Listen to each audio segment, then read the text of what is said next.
Hi guys, കലിബ്രോ എന്ന YouTube channel എല്ലാവർക്കും സ്വാഗതം. Bigg Boss Malayalam season 7 second eviction നടന്നിരിക്കുകയാണ്.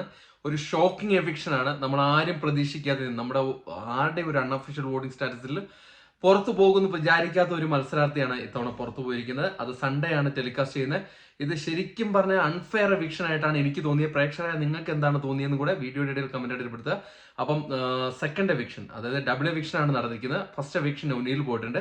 Second എവിക്ഷനിൽ പുറത്തു പോയിരിക്കുന്നത് ജിസേൽ ആണ്. ജിസേൽ തക്രാൽ. ആരും പ്രതീക്ഷിച്ചിരുന്നില്ല ജിസേൽ പുറത്തു പോകുന്നത്. പക്ഷേ ജിസേലാണ് പുറത്തു പോയെന്നാണ് അറിയാൻ കഴിഞ്ഞത്. ഇത് 100% കൺഫേംഡ് ആയിട്ടുള്ള ഒരു ന്യൂസാണ്. സൺഡേയുടെ ഷൂട്ട് കഴിഞ്ഞിട്ടുണ്ട്. ഷൂട്ട് കഴിഞ്ഞപ്പോൾ പുറത്തു പോയിരിക്കുന്നത് ജിസേൽ തക്രലാണ്. നമ്മൾ പ്രതീക്ഷിക്കാത്ത ഒരു മത്സരാർത്ഥിയാണ് പുറത്തു പോയിരിക്കുന്നത്. കാരണം ഈ സീസണിൽ പല സെക്കൻഡ് എവിക്ഷൻ എപ്പോഴും നമ്മൾ വിചാരിക്കാത്ത ഒരു വ്യക്തിയാണ് പോയിരിക്കുന്നത്. ഒനിൽ സാബിന് വോട്ട് കുറവാണെന്ന് നമ്മുടെ അൺഒഫീഷ്യൽ വോട്ടിംഗ് സ്റ്റാറ്റസിലെല്ലാം കറക്റ്റായിട്ട് നമുക്കറിയാം. ഏറ്റവും വോട്ട് കുറഞ്ഞ ഒരു മത്സരാർത്ഥിയായിരുന്നു ഒനിൽ സാബു. പക്ഷേ ജിസേൽ തക്രാൾ അങ്ങനെയല്ലായിരുന്നു. ജിസേൽ എല്ലാ പ്രഡിക്ഷനിലും ജിസേൽ പുറത്തു പോകുന്ന ആരും പ്രഡിക്റ്റ് ചെയ്തിട്ടില്ല. പക്ഷെ ജിസേൽ പുറത്തു പോയിരിക്കുന്നതെന്നാണ് നമുക്കറിയാൻ കഴിഞ്ഞത്. എന്താണ് അതിന്റെ ബാക്കിലും കാര്യങ്ങളൊന്നും അറിയത്തില്ല.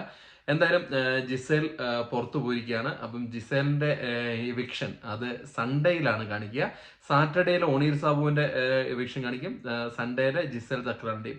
അപ്പം കൂടുതൽ ബിഗ് ബോസ് അപ്ഡേറ്റുകളുമായിട്ടുള്ള ന്യൂസുമായിട്ട് എത്തുന്നവരെ ടാറ്റ ബൈ.